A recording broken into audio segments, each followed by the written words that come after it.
Maintenant, l'introduction du recours. Comment ça se passe? Une fois qu'on a réfléchi à tout ça, là, on peut introduire notre recours. On va commencer par une mise en demeure. C'est très important. C'est quoi une mise en demeure? Finalement, là, la mise en demeure, c'est une lettre, c'est un avertissement officiel. Hein? On avertit la personne qu'on lui réclame quelque chose. On veut l'informer là, de notre intention d'intenter un recours. Puis, on ne sait jamais, des fois, peut-être que la personne, elle va nous appeler ou elle va nous contacter, puis on va pouvoir s'entendre. Des fois, ça fonctionne. Avant d'envoyer la mise en demeure, il faut se questionner de poursuivre la bonne personne. On va en parler un petit peu plus loin, mais il faut y penser. La mise en demeure, elle peut être rédigée par vous-même ou par un avocat. Vous n'êtes pas obligé de faire rédiger ça par un avocat, vous pouvez le faire vous-même. Assurez-vous d'avoir une preuve de réception. Assurez-vous de l'envoyer par courrier recommandé ou en tout cas, du moins, d'avoir une preuve que la personne l'a bien reçu. Je vous montre un modèle. C'est le modèle on a pris le modèle sur le site du ministère de la Justice. Vous voyez que c'est somme toute assez simple. Ça tient sur une page. On n'écrit pas un livre, là. On y va de façon très concise. Finalement, on va indiquer quelle est la faute qu'on reproche à la personne, qu'est-ce qu'on demande. Puis là, on s'entend, c'est une mise en demeure avant un recours aux petites créances, donc c'est une réclamation d'argent. Hein? Ça, c'est important. Et puis, on avise la personne que si elle n'agit pas en conséquence, on pourrait intenter des poursuites judiciaires sans autre avis ni délai. Puis on signe. Puis on s'assure d'avoir une preuve de réception. C'est dans certains cas pas obligatoire. Je suis sûre que les gens se posent cette question-là, mais c'est fortement suggéré. Et dans certains cas, ça peut être obligatoire, c'est-à-dire que vous pourriez perdre des droits si vous n'envoyez pas de mise en demeure avant. Là, si vous questionnez, est-ce que je suis obligée? Écoutez, prenez pas de chance, mais envoyez-en une. Puis si vraiment vous voulez aller plus loin pour savoir, bien, je vous invite à consulter les ressources là, que je vous ai présentées en début de présentation.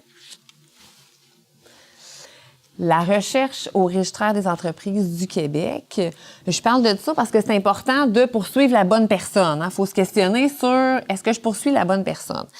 Puis, je veux juste vous mentionner rapidement que Éducalois a une capsule juridique très intéressante qui s'intitule « Bien identifier qu'il faut poursuivre ».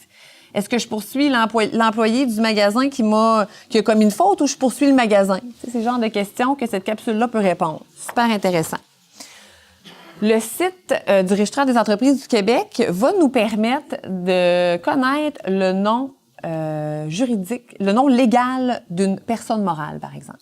Si on veut poursuivre une compagnie, il faut aller vérifier au registraire des entreprises du Québec pour s'assurer de poursuivre la bonne personne, de mettre le bon nom, le nom légal de la compagnie.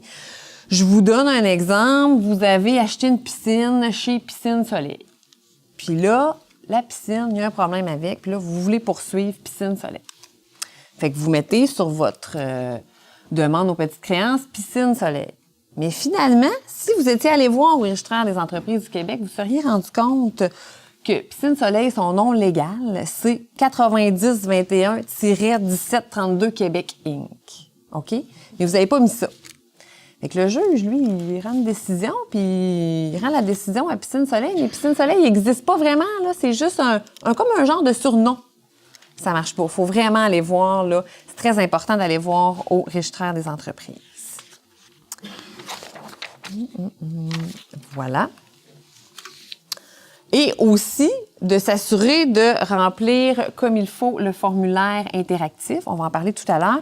Si vous choisissez de prendre le formulaire interactif, quand on demande qui est poursuivi, faut choisir la bonne chose. Est-ce que c'est une personne physique?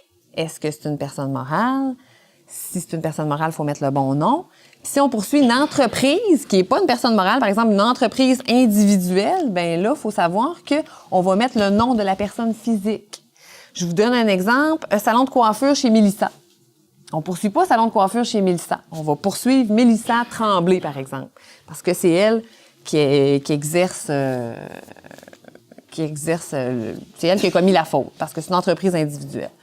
C'est peut-être un peu confondant, mais je vous invite encore une fois à aller lire la capsule, bien identifier qu'il faut poursuivre.